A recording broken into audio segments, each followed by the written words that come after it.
Magandang gabi pong muli sa lahat, sa makakasama natin sa gabing ito. Tayo po ay nagpapatuloy sa ating pag-aaral, sa ating daily devotion. Kagabi ay wala tayong devotion dahil sa hindi na maiwasang sitwasyon. So, itutuloy natin ngayon. Nagkaroon ng patlang ang ating devotion, hindi na naging araw-araw, pero okay lang. Ang mahalaga ay tayo ay nagpapatuloy. So, tayo po ay magtutuloy-tuloy nga sa ating pag-aaral sa gabing ito. Tayo po ay nasa chapter 32, verse 11 and 12 pa rin ang ating tatalakayin. Supposed to be ito ay kagabi naka-schedule, pero dahil nga wala, so tutuloy natin ngayon ang ating discussion. So tayo muna ay manalangin na masama tayong dumulog sa Panginoon. O dakila naming Diyos, Panginoon naming Ama, samahan mo po kami sa pagpapatuloy ng pag-aaral na ito. Gabayan po kami at patuloy na turuan sa mga bagay na mahalaga na kailangan naming mapag-aralan. Gabayan mo po ako, Ama, sa pagtuturo. Ikaw po ang manguna sa akin matapos ang pag-aaral na ito ng maayos. Samahan mo ako, Panginoon, at may pahayag ang iyong mensahe. Sa pangalan ng Panginoong Hesus. Amen. Okay, magandang gabi, Pastor Claude. Salamat, naandyan ka na. So tayo po ay nagpapatuloy nga sa ating pag-aaral. Balik-aralan natin sumandali yung binabanggit sa chapter 32 verses 10 to 11. Ang sabi sa verse 10, pagkalipas ng isang taon, mabibigo na kayo sapagkat wala na kayong mapipitas na bunga ng ubas. Sa verse 11, manginig kayo sapagkat matagal kayong nagpabaya at nagwalang bahala, maghubad kayo ng inyong kasuotan. Okay, verse 11, tatalakayin pa rin natin ngayong gabi. So doon sa verse 10 at sa verse 9, ang tinatalakay doon, yung mangyayaring kaparusahan sa kanila o dito sa mga Israelita dahilan sa kanilang kapabayaan. Yung verse 9 na binabanggit doon, kayong mga babaeng pabaya. So ito'y pwedeng tumukoy sa literal na mga babae o pwedeng tumutukoy mismo sa bayan ng Israel. Dahil nga ang isang bansa ay laging tinatagurian natin na isang babae. Kagaya rin ng church babae. Bakit? Kasi ito'y may karakteristik na kaya nitong magkalinga ng kaniyang mga mamamayan, kaya babae. So posibleng metaphorically, ang salitang babae na ito ay tumutukoy sa buong bayan ng Israel o doon sa Judah. At ang sabi dito, pagkalipas ng isang taon, specific na panahon, pero hindi ito literal na isang taon. Mararanasan na nila ang pagkabigo at ang sinisimbolo ng verse 10 ay pangkalahatang kahirapan. Mawawala na ang mga bunga, mawawala na ang mga pinagkukuhanan nila ng kabuhayan. So yan ang sinasabi doon sa verse 10. Ngayon, tatalakayin natin ngayong gabing ito sa pagpapatuloy ang verse 11 and 12. So sabi sa verse 11, manginig kayo sapagkat matagal kayong nagpabaya at nagwalang bahala. Maghubad kayo ng inyong kasuotan at magsuot ng damit panluksa. Yan, sabi sa Christian Standard Bible, shudder, you complacent ones, tremble, you overconfident ones, strip yourselves bare, and put sackcloth around your waist. Sabi sa King James, tremble ye women that are at ease, be troubled, ye careless ones, strip you and make you bare, and gird sackcloth upon your loins. So halos iisa naman ang binanggit na mensahe dito. So ang sabi doon, manginig kayo, nagpapahiwatig ito ng pagtanggap ng kanilang kamalian o ng pagkakasalan na kanilang ginawa, sapagkat sila'y nagpabaya at nagwalang bahala. And then maghubad kayo ng inyong kasuotan at isuot ang damit panluksa. Ibig sabihin sila ay pinapagluksa. Ang nais dito ni Isaiah na unang Panginoong Diyos ay maramdaman ng mga tao ang epekto ng kanilang kasalanan. Kaya sila ay magdamit panluksa. At pag sinabi yung pag ikainutusan na magdamit panluksa, ibig sabihin nagluluksa ka, ipinapakita mo yung iyong kalungkutan. Lumbay na lumbay ka at wala kang magagawang, wala kang anumang kasiyahan. So dito gustong ipakita ng talata na ito na nais ni Yahweh na maramdaman ng mga tao yung lalim ng kanilang ginawang kamalian. At dahil sa kamalian na ito ay mararanasan nila yung kahirapan o yung mga paghihirap na nangyari sa kanila. So, ayan. So, yun ang binabanggit, ano? Okay. Ang talatang ito, verse 11, ay panawagan ng pagtugon sa kasamaan at kapabayaan ng mga tao dahil sa mga naging epekto ng kanilang mga maling gawain sa kanilang buhay.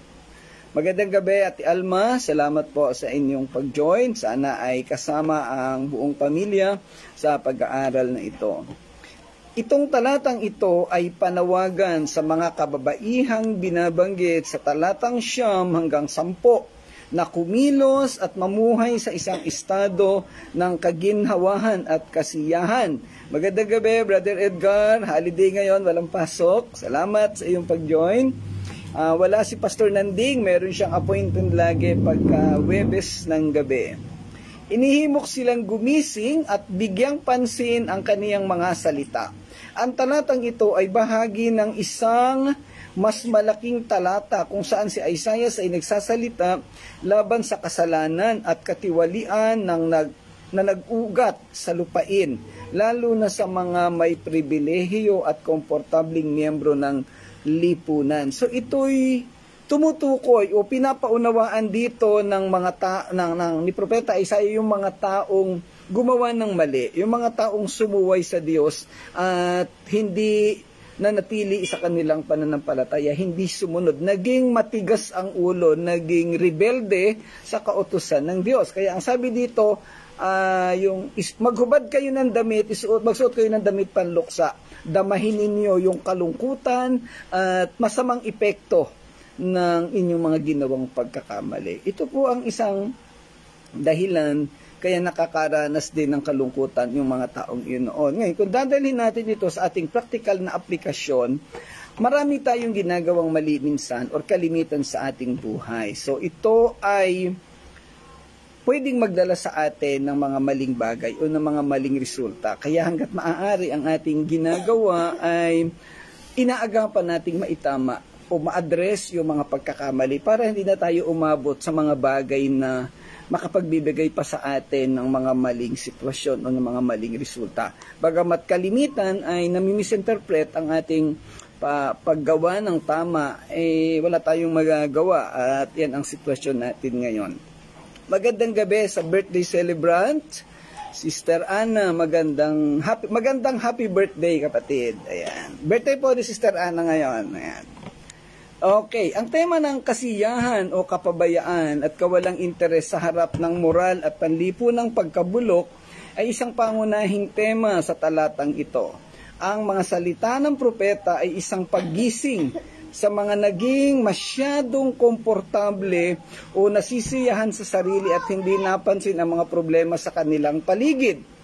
Nananawagan siya partikular sa mga kababaihan na magbigay pansin dahil mayroon silang natatanging papel at responsibilidad sa paghubog ng moral at cultural na ng lipunan. So alam natin yung sitwasyon dito na binabanggit simula sa verse 9, yung mga tao, o particularly binanggit yung mga kababaihan, sila naging complacent, komportable, kampante sa nangyayari sa kanilang buhay. Basta nai-enjoy nila yung buhay nila, masaya sila, hindi nila pinansin yung paligid nila na napapahamak o nagiging masama o nagkakaroon ng masamang epekto.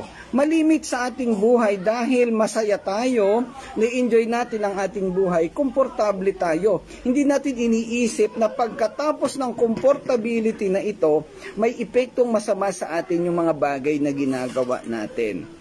Lagi tayong ganoon, ano? Akala natin dahil masaya tayo ngayon ay habang buhay mananatili yung ating kaligayahan. Pero hindi natin alam na dahil may mali sa ating ginagawa, sa dulo ay magiging resulta nito ay kapahamakan o higit pa sa kalungkutan na normal nating nararanasan. Yung expression dito na maghubad kayo ng damit ninyo at isuot ninyo yung damit panluksa, ginagamit yung damit panluksa pag may nasaktang tao, pag may namatay, pero ito ay ordinaryong panahon, pero pinagluluksa sila. At ito'y iniuutos at ginagawa lang sa panahon ng Israel sa mga sitwasyon na may matinding kalungkutan o kabigatan na nangyayari.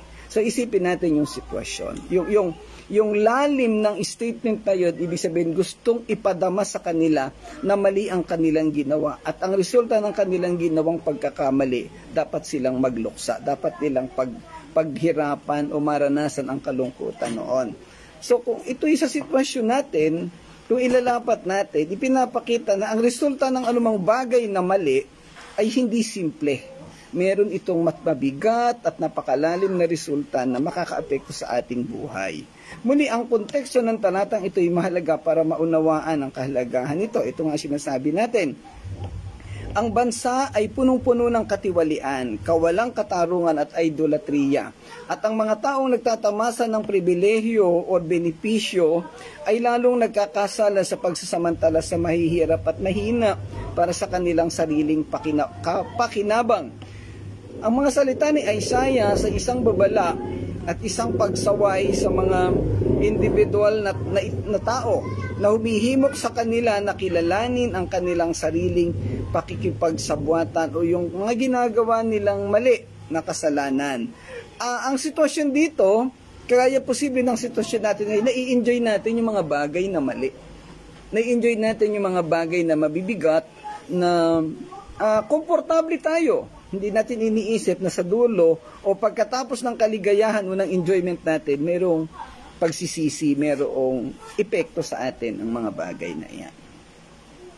Ang imahe ng mga babaeng nasa kagaanan o comfortability, mga anak na walang ingat ay nagsasalita sa ideya ng pribilehiyo at kaginhawa na humahantong sa moral na kasiyahan. Ang mga kababaihan sa talatang ito ay kumakatawan sa mga tao o kababaihang nagbaliwala o hindi pinansin ang pagdurusa at kawalan ng katarungan sa kanilang paligid. Sa pagtawag sa kanila na mabagabag o mag-alala, ay hinahamon sila ni Isaiah na magkaroon ng pagmamalasakit sa mga tao at gamitin ang kanilang posisyon at impluwensya para sa higit na kabutihan, sa halip na patuloy na mamuhay sa makasariling pagwawalang bahala. So ang hamon dito ni Propeta Isaiah sa mga taong ito ay magbago, talikuran ang maling ginagawa at manumbalik sa Diyos at gawin ang tama na kalugod-lugod sa Panginoon at nakakatulong sa mga tao na nangangailangan. Well, generally, ito ay pagtawag sa atin doon sa sitwasyon na transformation. Palitan na natin yung ating dating ugali, yung dating sistema natin na mali, at lumipat tayo doon sa tama. Pansinin din na sa lahat ng salina ay inutusan silang maghubad at magsuot ng damit na panluksa. Ibig sabihin, nakasentro doon, nakafocus doon. Nangangahulugan ito na nais ni Isaiah na maramdaman ng mga taong ito ang nararanasang kahirapan ng mga tao. Gusto niya Isaiah na iparamdam din sa kanila yung naranasang kahirapan ng mga tao sa pamamagitan ng pagluluksa o pagdadalamhati. Sa paraang ito ay mauunawaan ng mga taong ito ng sakripisyo at kaapihan ng mga tao sa paligid nila, na maaring gumising sa kanilang natutulog at walang malasakit na damdamin para sa kalalagayan ng mga tao sa kanilang paligid. At least, ang maganda sa sitwasyon na to, binibigyan sila ng tsansa ni Isaiah na maramdaman nila at maranasan yung hirap para sila'y makapagbago pa. Ang masama kung sa aktual na sitwasyon natin ay hindi na tayo magkaroon ng pagkakataong magbago pa o isaayos ang ating sitwasyon. Ang mahirap nito ay mabigla na lamang tayo at naandyan na. Kaya magandang gabi, Ate Jessa, salamat na sumama ka uli sa ating pag-aaral. Ang mahirap nito kung hindi tayo magkaroon ng pagkakataon na ayusin ang mga bagay na ginagawa nating mali. Mabigla na lang tayo na naandyan na yung resulta, naandyan na yung kapahamakan sa ating lahat. Kaya hanggat maaga, hanggat maaari, kaya tayo may pag-aaral, kaya tayo nabuo sa church bilang isang pamilya para makita ang mali at ito ay ma-address. Kailangang pag-usapan anumang bagay na mali para ito ay maunawaan ng bawat isang taong concern at magkaroon ng pagkakataon na mabago o maiayos. Ang isang bagay na mali ay hindi dapat itinatago sa baol. Ito ay dapat na ini-expose at pinag-uusapan para maitama. At ganyan ang ginagawa ng Panginoon. Pag nakagawa ka ng kasalanan at mali, gagawa ng paraan ng Diyos para ito ay mapag-usapan at ma-address. Sa church, yan po ang trabaho ng pastor. Nakikita ng pastor ang lahat ng ginagawa, ang lahat ng nangyayari sa bawat membro. Tandaan ninyo mga kapatid, pag mapunta man kayo sa ibang church, sabi ko nga lagi, hindi forever na magkakasama tayo dito. Mapunta kayo sa ibang church, pag ang church na pinuntahan ninyo, hindi na pinakialaman ng ginagawa mong mali. Walang malasakit sa iyo ang pastor na yan at hindi ka lalago diyan. So, hindi ko sinasabi, hindi ko pinupuri ang sarili ko, pero simula po noon, sa lahat ng mga church na pinanggalingan ko, pang-siyam na po itong Touching Lives. Merong 3 sa abroad, 6 dito sa Pilipinas. Ang naging sistema ko na, basta't may nakita akong mali, talagang ina-address ko kaagad yan at pinag-uusapan. Magalit man sa akin yung mga tao, palayasin man nila ako sa church, okay lang sa akin. At least ginawa ko yung responsibilidad ko na alam kong tama. Kasi yun ang dapat na gawin. Yun ang dapat na maging attitude at gawain ng mga lingkod ng Panginoon. Magandang gabi, Sir Irene. Salamat sa pagsama. Ang karamihan, maraming pastor sa kasalukuyang panahon na natatakot na i-address o sabihin yung mali. Natatakot na iwanan ng mga miyembro. Natatakot na magalit sa kanila ang mga miyembro. Sorry po, kaya lang si Pastor Dom, hindi po takot sa ganyang bagay. Kahit magalit kayo sa akin, kahit isumpanin niyo ako, okay lang yun. Bahala ng Panginoon sa inyong lahat. Basta trabaho ko po, simula nung ako'y tawagin ng Panginoon bilang pastor, itinanim niya sa puso ko yung pagmamalasakit at kailangan nating buksan at kailangan nating iayos kung alin ang mali. Ano pat naging pastor ako kung pababayaan nating manatili yung mali? E di magre-resign na lang ako bilang pastor kung ito-tolerate ko yung mali. Lahat ay nagkakamali. Hindi po ako perfectong tao. Pero ngayon, yun ang binabanggit kasi dito. Si Prophet, magandang gabi, Sir Gertrudes. Si Propeta Isaiah, sa mga nakaraang pag-aaral natin, sinabi sa kanya na huwag ka nang mangaral sa amin ng tungkol sa salita ng Diyos. Ang ipangaral mo sa amin, yung mga bagay na gusto namin. Dumating pa nga yung panahon na hindi siya tinanggap na propeta. Si Propeta Jeremiah, ganoon din. Hindi siya pinakinggan, tinalikuran siya ng mga tao, bumili, kumuha ng mga propeta na sarili ang mga Israelita, binayaran. At ang instruction sa propeta, ang ipangaral mo sa amin yung magagandang bagay na matutuwa kami. Kung pangit, wag mong ipangaral sa amin. Para saan pa? Nung ako'y nagtuturo one time sa Talisay, sa church planting, may isang miyembro ng isang church, Nazarene. Hindi naman lahat ng Nazarene ay ganoon. Ang sabi ng isang reporter, dapat sa church hindi pinag-uusapan ng kasalanan. Kasi ang mga tao ay bugbog na sa sakit ng loob sa buong isang linggo. Dapat daw hindi na ipinipreach yung kasalanan. Teka muna. Kaya na itayo ang church para i-address ang kasalanan ng tao. Para matutong magsisi ang mga tao at manumbalik sa Diyos. Bakit ngayon bilang miyembro pipigilin mo kaming mag-preach about sin? Pagkukulang yun sa Diyos. Di ba? So yan, salamat Brother Edgar. Ginawa rin niya ni Pablo. In fact, si Pablo, kaya galit sa kanya ang mga tao. Dahil nangaral siya ng tama ayon sa salita ng Panginoon. At yun po yung mandato sa mga pastor. Hanggat hindi nauunawaan ng sinumang tao kung anong responsibilidad, yes, ng pastor ay hindi tayo magkakaintindihan siguro. The truth hurts. Totoo po yan. Pero sabi sa Bible, the truth shall set you free. Kung hindi sasabihin, kung hindi i-address pag-uusapan ang mali, paano kang makakalaya? Araw-araw or every Sunday nasa church pero mali ang ginagawa. Sa dulo, saan ka pupunta? Yun ang ano. So, hindi po natin po pwedeng itolerate ang mali. Yun po ang ating sitwasyon. So, kaya maraming tao, actually, alam ni Pastor Claude yan, maraming tao nagagalit sa akin, maraming tao naiinis kasi ganun ako magsalita. In fact, maraming pastor nagalit sa akin kasi ganun ako magsalita, diretsuhan ako. Pero okay lang, kasi yun ang utos ng Diyos Who am I to resist Yun yung responsibility ko. Yung mga nagtatrabaho dyan, meron tayong job description eh.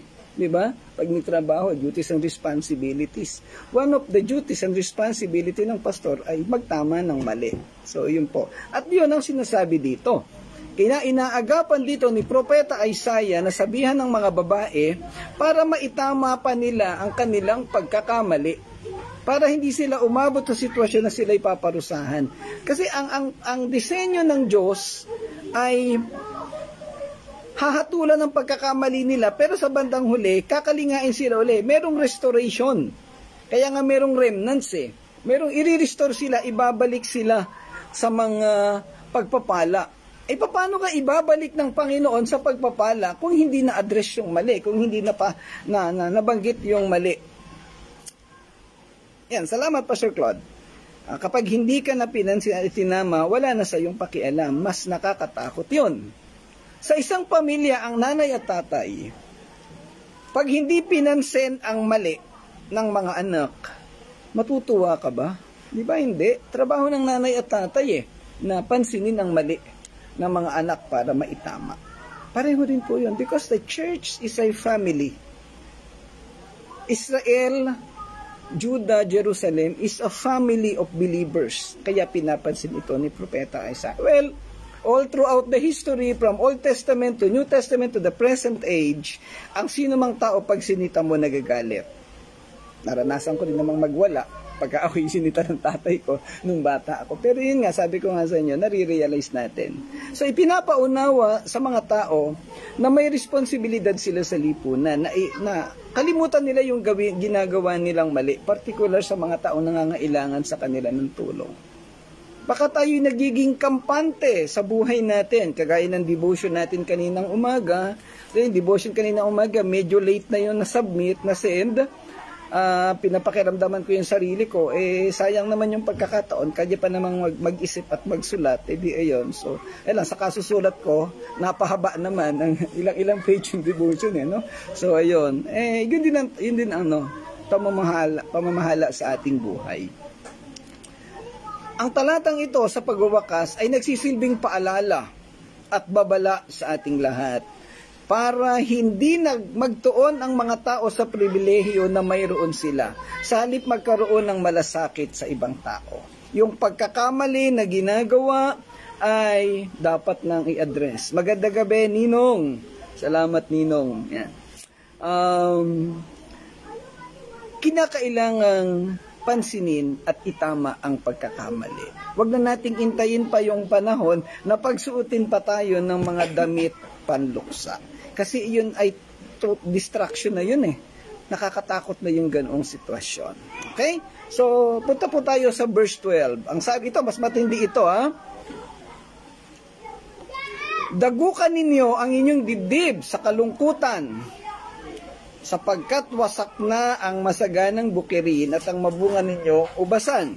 Beat your breast in mourning for the delightful fields and the fruitful vines. Sa King James, they shall lament for the teats, for the pleasant fields, for the fruitful vine. Ang ginamit po na salita sa King James ay tumutukoy mismo sa breast ng babae. Teats sa English. Bakit ganon? Kasi saan man sa Bible, yung breast ng babae, it signifies prosperity, kaunlaran, kalusugan. Kaya nga ito'y ginagamit na yung bata, pag binrestfeed mo, ibig sabihin, yung nanay magpo-provide ng kalusugan sa anak. Doon magmumula ang ikabubuhay ng bata. So, ang symbolism ng breast ay fruitfulness o kasaganaan. Ngayon dito, ang binabanggit sa talata na ito, malungkot kayo mga babae dahilan sa ang inyong mga dibdib ay wala ng kakayahang mag-produce ng kasaganaan, sapagkat wasak na ang masaganang bukirin at ang mabunga ninyong ubasan. Ibig sabihin, yung simbolismo o yung sitwasyon ng Israel na dating maunlad ay nawala na ng kaunlaran. Bakit? Dahilan sa pagwawalang bahala ng mga babaeng ito. binabanggit sa verse 9, 10, and 11. Dahilan sa kanilang patuloy na paggawa ng mali, kawalan ng pagmamalasakit sa kapwa. So naging yung word nga ay deserted, desolated. Wala nang kakayahang mag-produce ng kalusugan, wala nang kayamanan. Wala na silang managhoy sila dahilan sa kanilang sitwasyon. Sa partikular na talatang ito, si Isaiah ay nagsasalita tungkol sa nalalapit na pagkawasak na darating sa lupain ng Juda bilang resulta ng kasalanan at pagsuway ng mga tao. Muli ito'y nagpapahayag ng resulta ng kasalanan at pagwawalang bahala ng mga tao sa Juda. Ang propesiyang ito'y tumutukoy sa pagdating ng kahirapan at pagbagsak ng ekonomiya. Okay, sa pagkakataong ito, gusto kong i-summarize ito at tingnan natin yung proseso kung ano yung mga nangyari sa Juda. Medyo mahaba ito, Sa verse 9, ang ipinahayag ng verse 9 ay pagwawalang bahala ng mga babae sa sitwasyon ng mundo. Ang mga babae dito ay maaaring tumutukoy sa bayan mismo ng Israel. Ano ang naging paglalapat nito sa ating buhay? Ito'y tungkol sa atin ng mga tao na nagwalang bahala sa nangyayari sa ating paligid o pagkagumo natin sa mga maling gawain ng mundo, maling kasalanan. So yun ang binabanggit sa verse 9, pagkakasala pa lang, Sa verse 10, ito'y warning. Ang sabi, darating ang panahon na wala na silang mapipitas ng bunga ng ubas. Sa ang application nito, darating din ang araw na wala na tayong magagawa para itama o iayos ang ating mga pagkukulang o pagkakamali sa ating mga kilos. Yan. Verse 11, nagpaalala ng kanilang pagwawalang bahala. Inutusan silang magsuot ng damit at magluksa dahil paparating na ang sakuna o paghatol. Ang epekto nito, ang resulta nito sa atin, wala na tayong magagawa. Darating ang panahon na wala na tayong magagawa. Hindi na mapipigilan ang paghatol na gagawin sa atin ni Yahweh. Kaya nga ang sabi, wag na natin hintayin na mangyari yun. At dito sa verse 12, yung tinatalakay natin ngayon, dumating na ang katuparan ng talatang 10. Yung kahirapan, yung wala nang mapipitas na ubas. Ang ang panahon na wala nang mapipitas na bunga, wala na ang dibdib ng kasaganaan.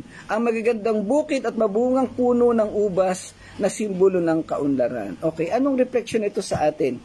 Darating ang panahon na mararanasan ang resulta ng kasalanan at pagwawalang bahala. Nung isang gabi binabanggit ko, maunlad ang buhay mo, masagana, pinagpapala ka. Pero dahil namumuhay ang isa sa inyo na may kasalanan, pwedeng maapektuhan ang buong pamilya.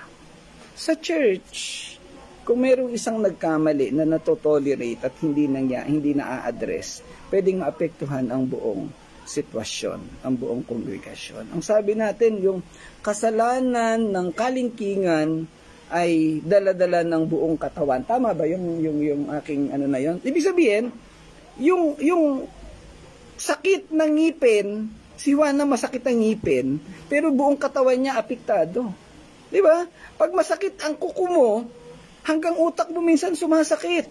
So, apektado ang buong katawan. Ang church, ang pamilya ay isang katawan. Ang bansa ay isang katawan. Pansinin niyo yung nangyari sa gobyerno nung nag-away si BBM at saka PRRD. Di ba apektado? Nung kinasuhan si Vice President Sara, di ba apektado ang buong Pilipinas? Yung ekonomiya natin ay bumabagsak.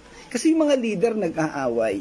Iyon, ang sakit ng kalingkingan ay sakit ng buong katawan. Salamat, Pastor Claude. Hindi ko nalimutan ko na yun. So, yun po.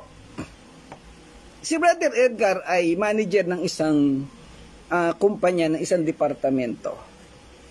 Pag may isang palpak sa buong sistema nila, kasi process approach yan apektado hanggang doon sa dulo ng proseso. Ayan po. Nung kami magkasama pa sa trabaho, ang taon na ba? 2005 pa yata yun. Yun ang inaalagaan namin. Na yung sistema ay all throughout hanggang sa dulo, madadala. Kasi maapektuhan ng lahat. Ang part ni Brother Edgar ay yung panimulang proseso. So kung doon pa lang magkakaproblema na, hanggang sa dulo, papalpak na yan. So yun po. Yan, ibinisto ko ang trabaho ni Brother Edgar. Okay. Ang mga pangyayari ay na binabanggit ito ay tumutukoy sa pangkalahatang mangyayari kaparusahan sa buong mundo sa panahon ng Great Tribulation, kung saan makiusap man o magmakaawa man ang mga tao ay wala nang magagawa dahil tapos na ang panahong ibinigay sa kanila upang magbago at lumapit sa Panginoon. Kaya lagi nating sinasabi, maigsi lang ang panahon. Tingnan mo kung saan ka nagkakamali. Assess yourselves. At kung saan nakita mo yung pagkakamali, iitama na. Kasi hindi na lang, baka bukas wala na tayo dito sa mundo. Kaya nga sa totoo lang, ako'y nagmamadali. At alam yan ni Pastor Claude, sabi ko, kung malapit na akong kunin ng Panginoon kasi ang daming symptoms na lumalabas, lalo akong dapat magmadali. Ibig sabihin, konti na lang ang panahon ko. Ang dami ko pang gagawin. Ayan po. Kaya kagabi, actually, nakatulog ako, nakapahinga, pero nung gabi, nanghihinayang ako sa isang araw na nawala. Pero yun lang, biyaya naman ng Panginoon Ayan. Okay, salamat kapatid. Okay, sa individual na sitwasyon, tumutukoy ito sa mga bagay na nangyari na at hindi na maibabalik. Manghinayang man, wala na ring magagawa. Ito ang panahon ng pagsisisi na kahit anong gawin nating pagsisikap ay wala na ring mangyayari.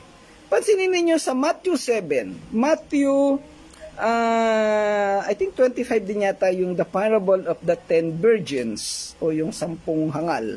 Yung hangal, no? Magkakatok man sila sa pintuan, yung mga babaeng hindi nagdala ng langis, magkakatok man sila, anong sabi sa kanila, hindi ko kayo kilala. Hindi sila pinapasok.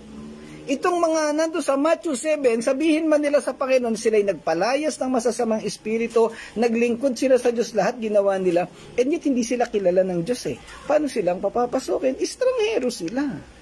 Ngayon mga kapatid, wag na nating intayin, dumating tayo sa panahon na makikiusap pa tayo. Sa panahon ni Noah, nung umuulan na, yung dating pinagtatawanan nila na gumawa ng barko sa bundok, talaga namang may kung nandun tayo, sabi mo, talaga namang baliw itong taong ito. Ang barko'y para sa dagat, ba't nandyan ka sa ibabaw ng bundok? Di ba? Pero nung dumating na yung ulan at baha, kumakatok sila o nakikiusap kay Noah. Pero walang magagawa kasi hindi sila itinalaga doon. Salvation. Sa panahon ng mga Israelita, nung yung pagtawid ng mga Israelita sa Jordan River papuntang Canaan, sino ba ang nakatawid? Mga anak, mga apo na lamang. Yung mga lumabas from Egypt, pawang nangamatay. Pwede ba nilang sabihin na, Panginoon, ba't mo kami pinatay? Simple lang ang dahilan doon, dahil sila'y makasalanan. Nagbaliwala kagaya ng ginagawa at binabanggit dito sa mga babaeng ito. Ang pagbanggit ni Propeta Isaiah tungkol sa mga taong nananaghoy dahil sa pagkawala ng mga dibdib, ang magagandang bukid at ang mabungang puno ng ubas ay naglalarawan at sumasagisag na ang pagkamayabong at kasaganaan ng lupain ay mawawala bilang resulta ng napipintong pagkawasak. Ang mga ito ay magluluksa sa pagkawala ng mga pisikal na pagpapalang ito. Ngunit ang mas malalim na kahalagahan ay nakasalalay sa espiritual at moral na pagkabulok na humahantong. Anong klaseng buhay mayroon tayo? Anong espiritualidad mayroon tayo? May pagkakataon na maayos naman ang kalusugan mo, wala kang sakit, marami kang pera, lahat meron. Pero parang yung aura ng mukha mo parang ambigat, parang lungkot na lungkot ka. Bakit? May problemang espiritualidad mo. Wala ka namang problemang isipin, pero ayan. Sa ibang side naman, kung mukha lagi kang masaya, baka naman kagaya ka ng mga babae na to na huhumaling sa mga maling gawain. Ang pagbanggit ng mga dibdib ay maaaring bigyang kahulugan bilang sanggunian sa pag-aalaga ng mga sanggol na sumisimbolo sa pagkawala ng kawalang kasalanan at kadalisayan. Ang kaaya-ayang mga bukirin at mabungang baging ay kumakatawan sa maunlad at kasaganaan ng lupain na mawawasak at matitiwangwang ang ginamit na salita dito ay dibdib ng babae o breast na tumutukoy sa kasaganaan o bountiful or fruitful vineyards. Ito ay isang metaporika na nagbibigay diin sa kahirapang mararanasan dahil sa darating na panahon ng pagkaubos ng masaganang ani. Mauubos talaga ang ani. At sa mga susunod na talata, makikita natin doon na yung bayan ng Juda, ng Jerusalem, ay magiging deserted land or desolated. Wala nang makikita doon na kung hindi yung mga hayop na lamang na nanginginain. Ayan, sabi dito, ay saktan mo ang iyong dibdib para maramdaman mo yung sakit na pinabayaan mong mangyari sa mundo. Pag na nating intayin, utusan pa tayo ng Panginoon. Nasaktan mo ang dibdib bilang parusa para maranasan mo yung hirap at mali na ginagawa mo sa kasalukuyan. Sabi sa kanta, nakita mo na ba ang dapat mong makita? Yeah. Ang tema ng pagkawasak at panaghoy na inilarawan sa talatang ito ay ang direktang resulta ng mga makasalanang pagkilos ng tao at nagsisilbing matinding babala sa mga kahihinatnan ng pagtalikod sa Diyos. Lahat naman nagkakasala. Ang masama, kung nagkasala ka na tapos hindi mo pa pinansin, ginastify mo na, hindi naman kasalanan yan, okay lang yan. Yun ang problema. Lahat tayo ay pro na magkasala. Pero mas malaki ang kasalanan pag tinolerate mo pa yung kasalanan mo. Nagpalusot ka pa. Yan, sabi ko nga nung isang gabi, Tuesday ba ako yung devotion, ang kasalanan ng unang gagawin yan, tatakpan ng puso't isip mo para hindi mo maisip na kasalanan ng ginagawa mo. Hindi naman sasabihin ng kasalanan sa'yo na kasalanan ng ginawa mo. Sa halip, sasabihin niya sa'yo na maganda ang ginawa mo. Pansinin natin yung larawan ng bunga na kinagat ni Eva. Ang sabi sa Biblia, nakaakit-akit. Parang ang sarap lapitan, ang sarap hawakan. No? Hindi ko alam yung eksaktong description. Pero kaakit-akit. Bakit? Kasi dinidisib na siya, binubulag na siya. Kapatid, maraming sitwasyon sa buhay natin na binubulag tayo. Para isipin natin na tamang gawin ang mga bagay na to. Pero sa likod ng pambubulag na yon, nandun yung panloloko. Marami na sa atin dito ang nabulag. Marami na dito ang naloko ng magagandang lalaki at magagandang babae. Marami na sa atin dito ang naligaw dahil sa mga maling akala. So, wag na natin hayaan. Napakalusog ng salita ng Panginoon. At ito ipinapaunawa sa ating lahat para hindi tayo magkamali. Para tayo ay mapaalalahanan. Habang may panahon pa, habang hindi pa dumarating ang panahon na tayo ay hahatulan ng Panginoon. Muli, ang talatang ito ay nagbibigay ng napakalawak na sitwasyon sa ating buhay. Ang hinihingi dito ni Propeta Isaiah, makita natin saan tayo nagkakamali. Saan tayong lugar gumagawa ng mali. Nakakatuwa lang dahil ang tema na tinatalakay dito ay applicable sa ating buhay. Sa pamilya, sa simbahan, sa personal na buhay, sa community, sa trabaho. Very practical. Nung hindi pa ako nag-aaral ng lumang tipan, isa ako sa tinatamad magbasa nitong mga propesiyang ito. Kasi sabi ko, wala ka na masyadong matututunan. Pero ito at nakikita ko ngayon kung gaano kaganda ang nilalaman ng mga talatang ito. Ito'y hindi isinulat para sa Israelita lamang. Kung hindi ito'y maging modelo nating lahat. Ito'y propesiya para sa Israelita. Pero ang ultimate na application ay sa atin dahil tayo ang nabubuhay sa panahon ito. Para matuto tayo. Huwag na natin gawin ang ginawa ng mga Israelita. Para tayo, gusto tayong itama ng Panginoon. Kaya nawa, sa ating pagsubaybay, sa ating pakikinig, sa ating pag-aaral, ay makita natin kung anong tama at kung ano ang mali. At kung nakita natin ang mali, isaayos na. Huwag nang lumaban. Huwag nang magrebelde. Kasi may dahilan kaya sinabing mali. Isipin na lang siguro pag sinabi ko kay Princess at kay Juana na mali yung ginagawa mo, yung sasabihin ni Juana, hindi, tama yan, pastor. Huwag nang ganun. Isipin mo na lang, teka muna, baka nga mali. So, palagay ko mas maganda gawin na lang, no? At kung totoong nagkamali naman si pastor ng sinabi, di pag-usapan natin. Wala namang masama. Pwede ko namang tanggapin kung nagkamali ako. Di ba? Kaysa lalaban ka, sa bandang uli, ikaw din ang mahihirapan. Sayang ang buhay. Sayang, kapatid. So, ating tatandaan, hindi nagkakamali ang Biblia. Ang nagkakamali ay ang isip ng tao dahilan sa panlilito ng kaaway. Dahilan sa pride, dahilan sa ego, dahilan sa emosyon. So, wag nating hayaan na matalo tayo ng mga bagay na iyan. Okay, salamat po. Hanggang doon lang po ang ating talakayan ngayong gabi. Pag dinagdagan ko pa, abot tayo ng alas 8. So, ayan. Okay, so tayo po sama-samang dumulog sa Panginoon. Manalangin po tayo. Panginoon naming Diyos na dakila sa lahat. Salamat pong muli sa gabing ito, sa aming talakayan, sa mga karunungan na ipinagkaloob mo sa amin, sa kagandahan ng discussion, Panginoon. Salamat po at nawa, Panginoon, ang lahat ng taong nakarinig ng pag-aaral na ito at ang lahat ng makakapanood pa ng recorded video ay matuto at mag-reflect sa kanilang mga buhay. Tulungan mo po sila, Panginoon, na matuto, gobayan po sila ng iyong banal na spirito at maunawaan ang kahalagahan ng iyong mga mensahe. Salamat po, dakilang Diyos. Pagpalain mo po kaming lahat, pinapaubayan namin sa iyang aming buhay. Sa pangalan ng Panginoong Hesus. Amen. Amen. Okay, salamat po mga kapatid.